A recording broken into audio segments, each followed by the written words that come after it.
지난 시간에 5장 22절에부터 한 말씀, 아내와 남편에 대한 말이 주로 결혼식 때나 또 많이 아주 단골 멤버로 사용하는 본문이다. 그런데 그것은 아내와 남편의 어떤 행복한 부부 생활을 권면하기 위해서 하신 말씀이 아니라 남편 대신 그리스도와 신부되는 교회와의 관계를 말한 것이다. 그것을 비유적으로 설명한 것이다. 그랬어. 마찬가지로 오늘 본문도 어버이날에 아주 단골 멤버로 등장하는 본문입니다. 부모를 공경하라. 이것이 옳다. 부모를 잘 공경하면 내가 잘 되고 땅에서 장수하리라. 구약성경 출애굽기 19장 21절에도 나오고요. 신명기 5장 16절에도 보면 똑같은 말씀. 이게 10계명 중에 이제 5계명이니까 꼭 나와요. 내 부모를 공경하라. 그리하면 내 하나님 여호와께서 내게 준 땅에서 내 생명이 길리라. 복을 받으리라. 이런 말씀. 구약에 그대로 나오거든요. 그걸 인용해서 또 하는 거예요. 근데 우리가 구약과 신약을 구분을 할 줄 알아야 돼요. 아직도 신약 시대에 예수님이 이 땅에 오셔서 모든 율법을 완성하시고 난 지가 벌써 2000년이 지나가는 이 시점에서 지금도 구약 속에서 사는 사람들이 있어요. 아직 오시지 않은 예수님을 바라보면서 예수님의 그림자로 우리에게 주어진 말씀이 구약인데 그 구약의 말씀을 붙잡고 사는 사람들이 있고 또 그렇게 가르치는 목회자들도 많아요. 상당히 많습니다. 제가 이 말씀을 연구하면서 많이 느끼는 게 옛날에 제가 교회 다닐 때 젊었을 때, 지금도 젊었지만 더 젊었을 때, 그때 목사님들이 설교하는 거 많이 기억하고 있는데 참 그 성경의 깊이라든가 신학적인 깊이가 없었어요. 그 당시 목사님들은. 그럴 수밖에 없어요. 책 하나 제대로 된 책도 없고 누구한테 배울 길도 없고, 그러니까 물론 외국에 나가서 유학하고 오신 분들은 좀 다르지만 국내에서만 목회하신 분들, 유학도 안 가고 그런 분들, 그 당시 신학교라는 거 수준도 지금에 비하면 따질 비교할 수가 없고요. 그러다 보니까 참 원래의 성경의 뜻과 다르게, 일부러 그런 건 아니에요. 능력이 그거밖에 안 되니까 가르쳤던 것들이 상당히 많다. 그런데도 그런 말씀을 듣고도 희한하게 그 당시 성도들은 신앙생활을 열심히 했어요. 문 받쳐서 열심히 했어요. 논개처럼. 근데 요즘에는 또 요즘에도 보면 교회를 놓고 볼 때 어떤 교회는 옛날식으로 지금도 목회하는 목사님들이 있는데 그런 교회 다니는 사람은 열심히 해요. 열심히, 소위 말해서 열심히 봉사하고 열심히 헌금하고 열심히 전도하고 열심히 합니다. 그런데 이제 저를 비롯해서 우리 이제 이렇게 그룹들이 있거든요. 한국 교회에 우리 그룹들이 다 있어요. 다 알아요. 다 아는 사람들이고 평소에 교제를 하는 사람들이니까 그런 사람들 교회는 50명이 넘질 않아요. 다 교회가 조그매요. 말씀대로 가르치면 열심히 안 해요. 그게 희한한 거죠. 그게 예를 들어서 이단 교회에 있던 사람들, 이단 교회에서는 얼마나 열심히 합니까? 아주 가정도 팽개치고 자기 일도 팽개치고 오로지 교회만을 위해서 살던 사람들이 정통 교회에 오면 안 해요. 그렇게. 그게 참 희한한 거예요. 옳은 길로 왔으면 더 열심히 해야 되는데 안 하는 거예요. 참 이해할 수 없는 일이다. 그런 생각이 들어요. 특히 구약을 제가 연구하다 보면 옛날에는 들어보지도 못한 소리, 생각지도 못했던 것들이 이제 계시는 시간에 따라서 점점 확대되고 발전된다고 그랬죠. 그 밝은 뜻이 분명히 밝혀지는데 옛날에는 상상도 못하던 이야기들이거든요. 그런데도 그 당시 사람들은 그걸 몰랐어도 열심히 했었다. 지금 사람들은 알면서도 열심히 안 한다. 왜 그럴까? 모르겠어요. 저도 왜 그런지. 오늘 말씀도 보면 자녀들아 주 안에서 너희 부모에게 순종하라. 이것이 옳으니라. 이 말씀을 보면 아까도 얘기했지만 효에 대해서 이야기하는 것 같다. 효. 이 성경은요, 하나님의 말씀은 세상 사람들이 가지고 있는 일반적인 상식, 일반적인 도덕이나 윤리를 훨씬 뛰어넘는 말씀이에요. 효에 대해서 말하는 것으로 따지면 유교에서 말하는 삼강오륜, 여러분 삼강오륜 아시죠? 삼강오륜을 배우는 게 훨씬 나아요. 예? 우리나라는 유교의 그 문화권에 있기 때문에 충과 효는 따라다니는 거예요. 나라에 충성하고 부모에게 효도하는 거. 그건 굳이 성경에서 말하지 않아도 웬만한 사람은 다 기본적으로 알고 있는 사실이에요. 그것이 사람됨의 기본 도리예요. 국가에 충성하고 부모에게 효도하는 거. 그러면은 교회 어떤 큰 교회에서는, 인천에 있는 교회에서는 효도 대학이라는 걸 교회에서 운영해요. 그래서 효를 가르쳐야 된다. 요즘에 이제 사람들이 하도 이제 부모에게 효도를 하는 사람들이 많지 않으니까 교회에서라도 효를 가르치자라고 하는 것은 좋은 거지만, 그렇다고 해서 뭐 대학까지 만들어서, 물론 뭐 이런 일반 대학하고는 다르지만 그것이 뭐 대단한 일이나 하는 것처럼 하나님도 부모에게 효도하는 것을 아주 기쁘게 여기신다. 그러면서 오늘 말씀처럼 이것은 약속 있는 첫 계명이니 이로써 내가 잘되고 땅에서 장수하리라. 그러니까 복 받고 오래 살려면 부모에게 효도해라. 과연 그럴까요? 부모에게 효도하면 복 받고 오래 사나요? 네? 우리 집의 경우를 보더라도 저하고 제 동생이 있었는데, 효로 따지면 어렸을 땐 제가 물론 부모에게 효도를 잘했지만 나중에 성인이 돼서는 저는 직업상 그렇게 할 수도 없었지만 제 동생이 정말로 효자예요. 잘했어요. 근데 걔는 벌써 죽은 지가 20년이 훨씬 넘어요. 왜 장수를 못해요? 효도를 덜한 나는 지금까지 살아있는데. 그걸 문자적으로 해석하면 안 된다. 문자적으로. 그리고 장수를 한다는 것이 몇 살까지 사는 게 장수죠? 몇 살까지 사는 게 장수예요? 그 기준이 뭐예요? 80? 90 먹은 사람 앞에서 80에 죽으면 그건 단명한 거예요. 상대적인 거잖아요. 물론 뭐 60밖에 못 사는 사람한테 7, 80 사는 것은 그건 장수한 거예요. 그런 식으로 이거 애매모호한 그런 표현이 아니다. 장수한다는 것이 생명의 연장, 뭐 이 세상에서 오래 사는 것을 말하는 게 아니다. 만약에 그렇기로 말하면 이스라엘 사람들은 구약의 표현대로 보면 내 하나님 여호와께서 내게 준 땅에서 내 생명이 길리라 그랬어요. 내게 준 땅은 뭐예요? 가나안 땅을 말하는 거잖아요. 구약 시대에는. 이스라엘 백성이 가나안 땅을 어쨌든 들어갔어요. 근데 그들이 거기서 얼마나 살았어요? 얼마 살지 않고 결국은 이방 민족에 의해서 다 쫓겨났다. 그럼 그들이 부모에게 효도하지 않아서 그랬나? 그런 식으로 문자적으로 해석을 하면은 엉뚱한 결론이 나온다. 제가 항상 하는 얘기가 그거예요.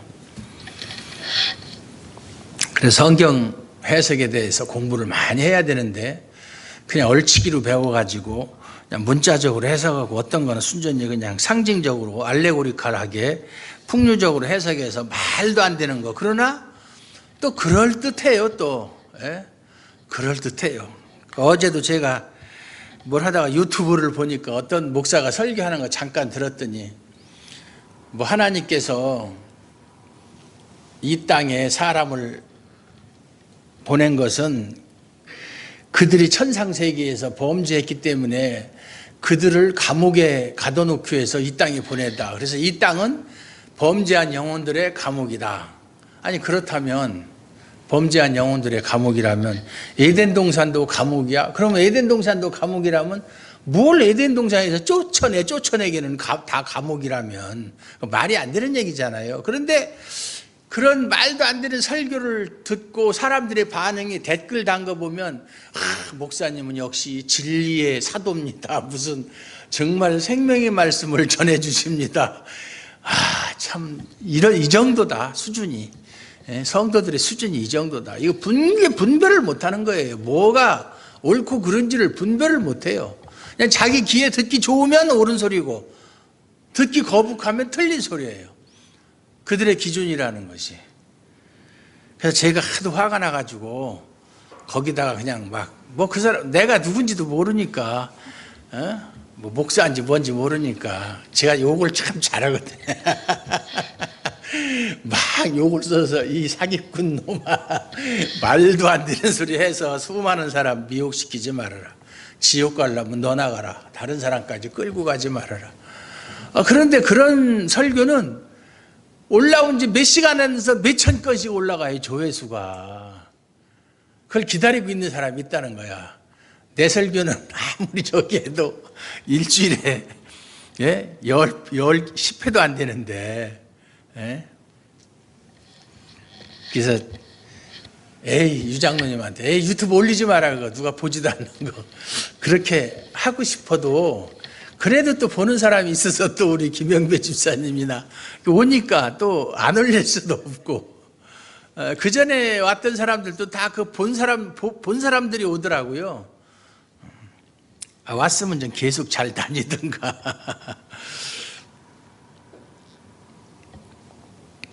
그래서 여기 보면 주 안에서 너희 부모에게 순종하라 그래요. 주 안에서. 그럼 주 안에서는 라는 말이 무슨 말이냐? 이거부터 생각해 봐야 돼.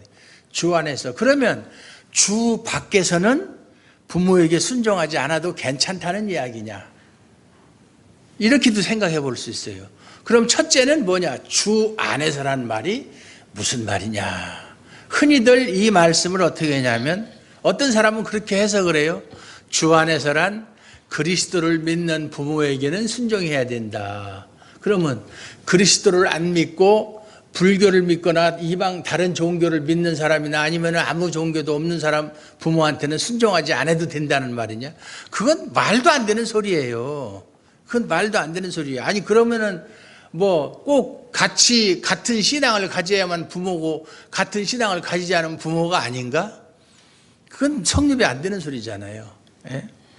그래서 주 안에서라는 말을 같은 신앙을 가진 사람 이렇게 생각을 해요. 그런 뜻이 아니에요.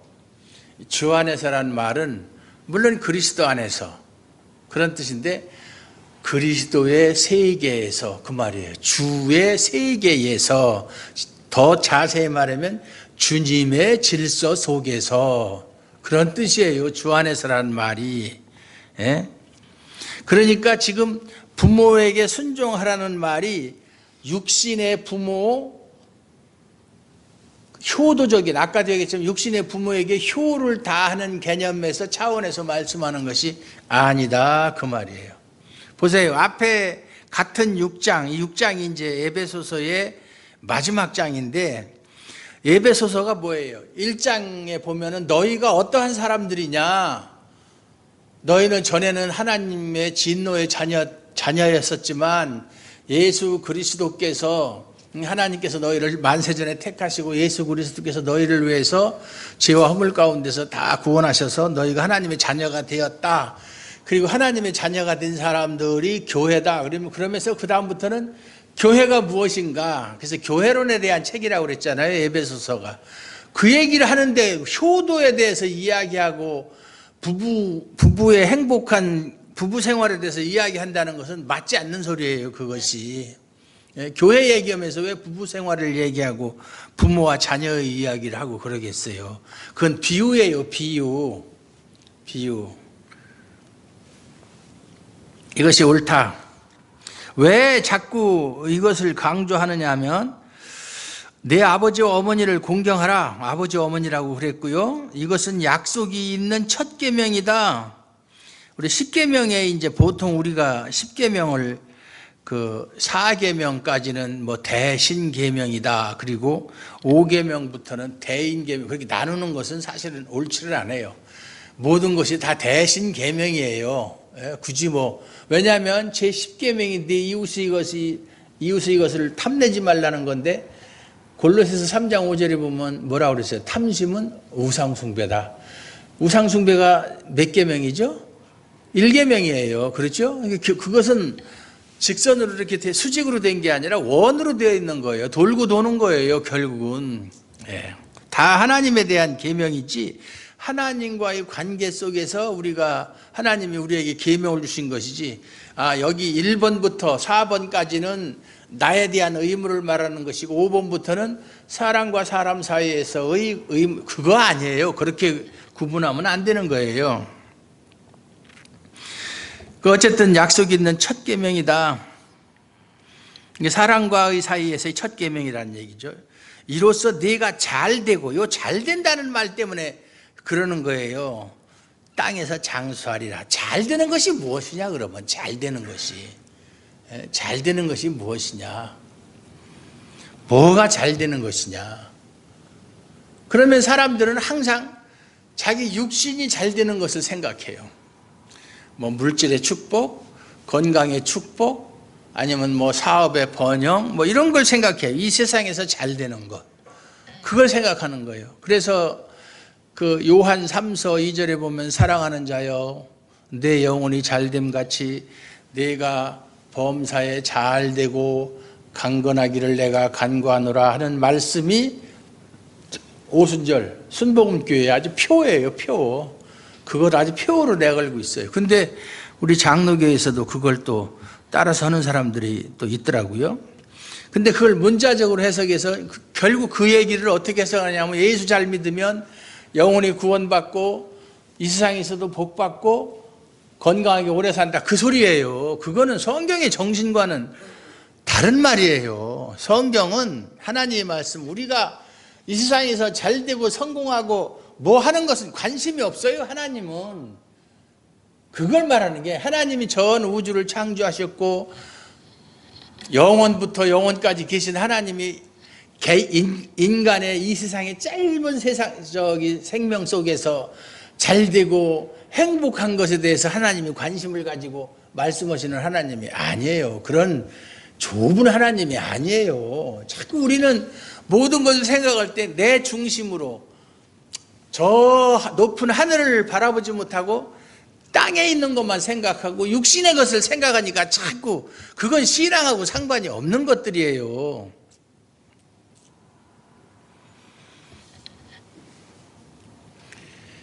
그래서 잘 된다는 것을 꼭 그런 식으로, 또 땅에서라고 그랬잖아요. 땅에서 장수하리라. 그럼 땅이라는 게 뭐예요? 땅. 우리가 살고 있는 이 땅을 이야기하는 것으로 생각한다 이 말이에요. 그것이 아니라는 거예요. 장수한다. 장수라는 개념도 사실상 예수를 믿는 사람은 예수님이 말씀하시기를 나를 믿는 자는 죽어도 살겠고 살아서 나를 믿는 자는 영원히 죽지 아니하리라 그랬잖아요. 하나님 앞에서는 죽고 사는 것이 그게 중요한 문제가 아니에요. 사실상 정확하게 이야기하면 하나님 앞에서는 죽는 것이 행복이에요. 빨리 세상을 떠나는 게 행복이에요. 우리 다 같이 빨리 떠납시다. 떠나는 게 행복이에요. 근데 사람들은 어떻게 하든지 좋은 음식 먹고 운동하고, 요새 TV를 보세요. 맨 그저 건강에 좋은 그런 여러 가지 선전 많이 하잖아요. 음식도 그렇고 약도 그렇고 운동하는 것도 그렇고. 어떻게 하면 하루라도 더 살 수 있을까? 어떻게 하면 조금 더 건강하게 살 수 있을까? 그래봤자 100년도 못 사는데, 100년 살면 또 뭐 할 거야? 100년 살면 뭐 할 거야?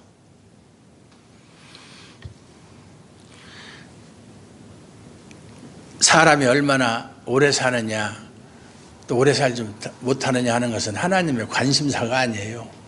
전도서에 보면 그랬잖아요.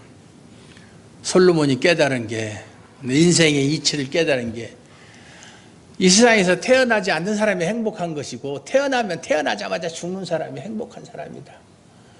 빨리 물론 그래서 전도서를 보면 1장에서 7장까지 보면 이걸 완전 염세주의적인 그런 얘기예요. 염세주의적인. 옛날에 그 에피큐로스 학파라고 하는 학파가 있었어요. 그 사람도 염세주의자들이에요.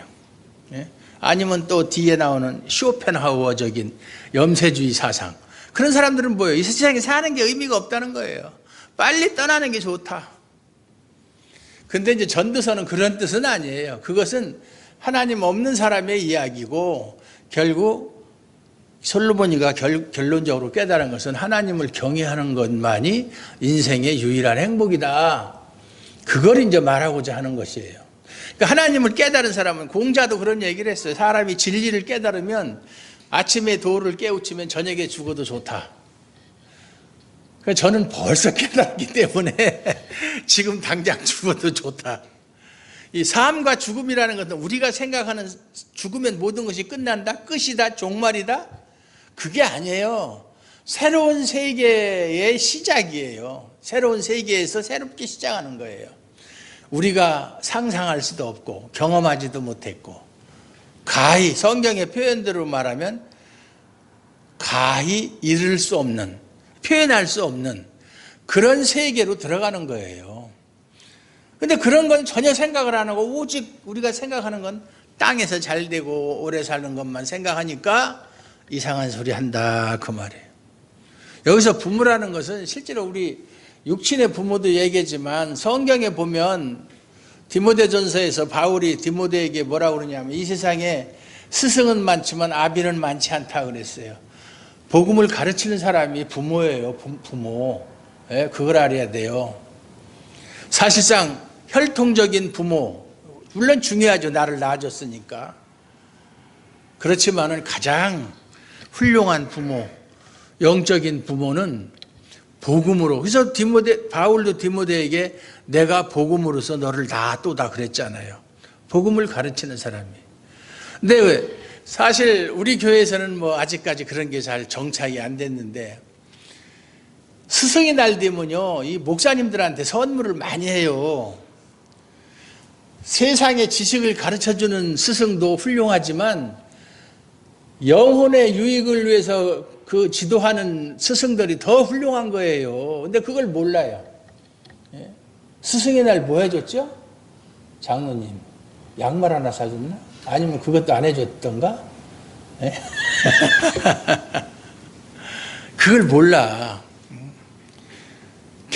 저는 옛날에 교회 다닐 때 스승의 날 되면 뭐 교회에서 하는 것 상관없이 개인적으로 목사님과 부목사님들한테 꼭 선물을 챙겨서 살짝 갖다 주고 그랬어요. 그때는 이제 가난할 때라 선물하는 그런 문화가 형성이 안 됐었어요. 그래서 와이셔츠도 사다 주고 넥타이도 사다 주고 뭐 사다 주면 참 좋아하시더라고요. 예? 뭐 그땐 제가 또 그만한 능력이 됐으니까. 예? 목사님 자전거 타고 다닐 때 나는 자가용 타고 다녔으니까 얼마든지 그렇게 할 수가 있었지. 그런데 점점 가면서 그것이 그런 문화가 형성이 안 되더라고요. 그러니까 학교에서 자기 아이들한테 내신 점수 잘 주고 그런 선생님은 훌륭하고 아주 높이 대접을 하고 교회 선생님들은 그렇게 생각을 안 하더라고요. 이 교회에서 자기 자녀를 맡아서 그 복음을 가르치는 선생님은요, 학교에서 지식을 가르치는 선생님들보다 더 훌륭한 분들이에요.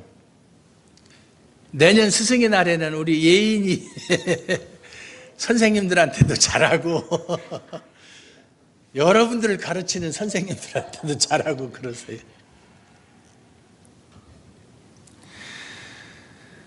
땅에서 잘 된다는 것은 하나님이 구약시대 때는 내가 너희에게 준 땅, 1차적으로는 가나안이지만 천국을 말하는 거예요. 천국. 예, 천국을 말하는 거예요. 하나님이 우리에게 주시고자 하는 땅은 궁극적인 것이 천국이지, 가나안 땅, 뭐 지금 가나안 땅 뭐 있기야 있죠. 팔레스틴이라는 이름으로 로마가 이스라엘을 점령하고 나서 그 이름을 팔레스틴이라고 바꿔버렸잖아요. 지금도 있어요. 땅은 그대로, 뭐 땅이 어디 가겠어요? 옛날 가나안 땅이 지금 팔레스틴이란 말이에요. 지금 있어요, 그대로. 근데 뭐 거기가 젖과 꿀이 흐르는 땅이에요. 맨날 전쟁만 하는 땅이지. 젖과 꿀은. 네? 사막인데, 원칙적으로 따지면. 내가 잘 되고 땅에서 장수하리라. 부모에게 순종하라는 말을, 물론 그렇다고 해서 자기 부모에게 불효해도 괜찮다 그런 말은 아니에요. 뭐 예수를 믿든 안 믿든 부모에게 효도해야 된다는 것은 그건 기본적인 자식의 도리다. 하물며 하나님을 믿는 사람이 부모에게 아무렇게 해도 된다는 생각은 아주 잘못된 생각이다. 그래서 부모를 통해서, 부모 공경을 통해서 결국은 하나님 공경을 배우라는 얘기예요. 결국 부모가 없었으면 내가 없었죠. 부모도 할아버지가 없었으면 없었고, 할아버지 이렇게 올라가다 보면 결국은 하나님이 없었으면 다 있을 수가 없는 거예요. 하나님 때문에 우리가 이 땅에 존재하게 된 것이에요. 그러니까 부모의 소중함을 아는 사람은 하나님을 더욱더 공경할 수밖에 없다, 그 말이에요. 그러니까 항상 초점이 하나님께 있는, 하나님과 우리와의 관계 속에서 하나님이 말씀하시는 것이다.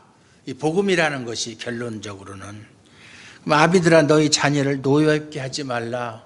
노엽게 한다는 말은 뭐냐면은 하나님의 뜻에 어긋나게 자녀들을 가르치거나 무엇을 강요하거나 그러는 거예요. 그러면서 자녀를 가르치는 기준이 뭐냐면 주의 교훈과 훈계로 가르치고 양육하라는 거예요. 그게 원칙인 거예요. 보통 부모들이 대리만족을 구하기 위해서 자기가 하지 못한 거를 자기 자식한테 너는 뭐가 돼야 돼? 너는 뭐 의사가 돼야 돼? 너는 뭐 법관이 돼야 돼? 너는 뭐가 돼?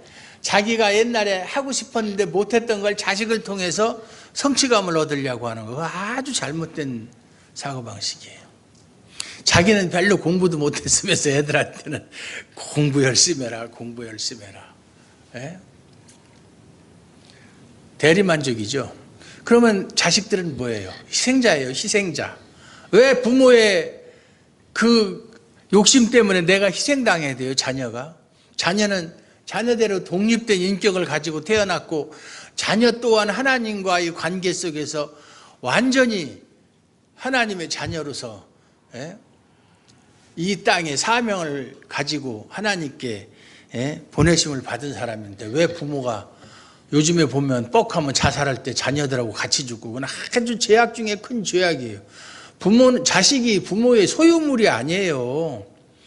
그런데 자기가 낳았다고 그래서 생명까지도 마음대로 할 수 있다라고 생각하는 거, 물론 뭐 그건 불신자들이고 하나님을 두려워하지 않는 사람들의 이야기지만, 믿는 가정에서도 자녀에 대해서 그렇게 생각하는 경향이 없지 않아 있어요.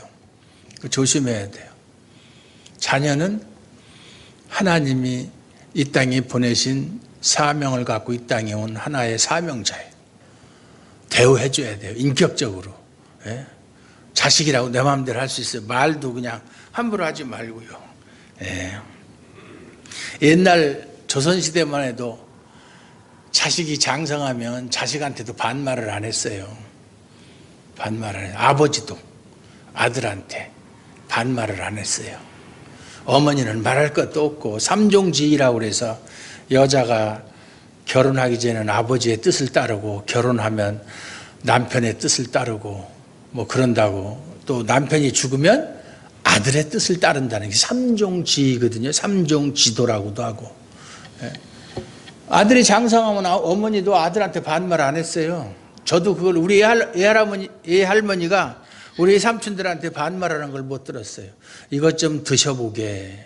음식을 하면 이것 좀 드셔보시게, 아들한테. 그랬다고요. 그게 전 좋다고 생각해요. 그래서 교회 안에서는 모두가 부모고 모두가 자녀예요. 부모도 되고 자녀도 되고. 그래서 우리가 누구를 가르치든지, 자기 자녀든 남의 자녀든 가르칠 때 부모 입장에서 노엽게 하지 말고 주의 교훈으로 그들을 가르쳐야 된다. 그래서 이 교회라는 것은 말이죠, 제가 가장 바람직한 교회는 주일학교라는 게 필요 없어요, 사실은. 같이 예배드리고. 애들 교육은 부모가 하는 거예요, 부모가. 예? 같은 시간에 와서 따로따로 보내는 것도 힘들잖아요. 따로따로 와가지고 교사들이 하는 것도 힘들고 같이 와서 예배드리고. 그럼 우리 교회는 사람도 몇 명 없는데 애들이라도 오면 숫자라도 늘어나고. 그거보다도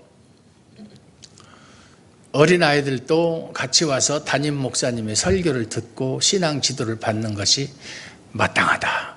그럴 권리가 있다. 성도예요. 우리 교회의 회원이에요. 어린아이들도. 예? 일단 딱 엄마 뱃속에서 나온 순간 엄마 아빠가 다니는 교회의 회원인 거예요. 어린아이들도. 그래서 제가 참 듣기 싫어하는 소리가 어디 이제 목사님들끼리 모이면 목사님 교회 많이 부흥됐나요? 뭐 요즘에는 뭐 그거 물어보는 사람도 좀 있나요? 그리고 장년 몇 명이나 왜 장년만 물어봐? 예? 중고등부도 있고 청년부도 있고 예? 유년부도 있고 유치부도 있고 영아부도 있는데 왜 장년만 물어봐? 그러면 그 나머지는 교인이 아닌가? 아주 사고방식이 잘못된 거예요. 전체가 다 교인이고 교회 회원이에요. 예? 그러니까 유아 세례도 주고 그러니까 세례도 주잖아요.